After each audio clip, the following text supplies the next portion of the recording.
any film, a short or a feature, begins with the mind of the artist, the ideas, and they have to become manifest in drawings. And the first drawings are concepts, or as they call them at Disney, inspirational sketches. And these can go anywhere, and the artists are free to just let their imaginations roam. The next stage starts to pin down that story, and the way they do it, and it was originated at the Disney studio, was to use the storyboard.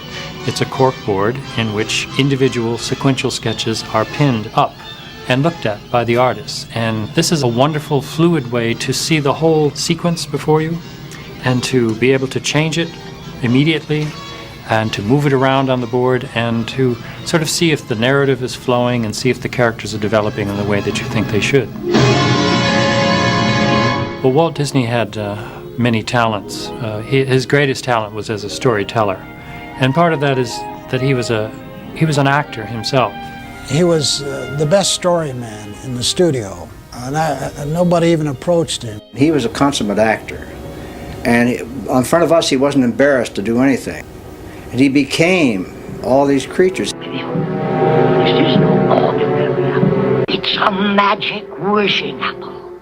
Now, make a wish and take a bite. The storyboard phase is the best place for ideas to be suggested, embellished, replaced, or sometimes deleted.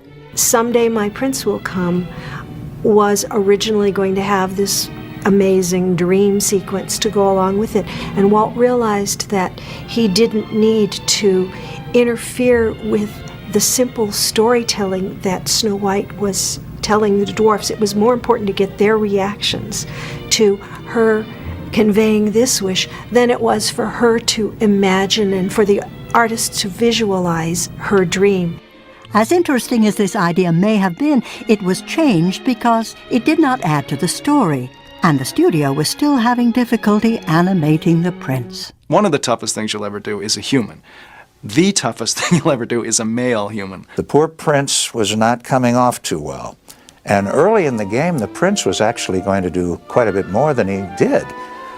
He was involved not only with meeting Snow White at the beginning, but then the queen captured him and put him in chains down in the cellar. And he finally escaped. He was doing kind of a Doug Fairbanks, Errol Flynn, fighting with the guards and leaping over the walls and so forth to go to rescue Snow White. But all of that was abandoned because they realized that animating the prince was not going to make it. So he kept being scaled back, scaled back.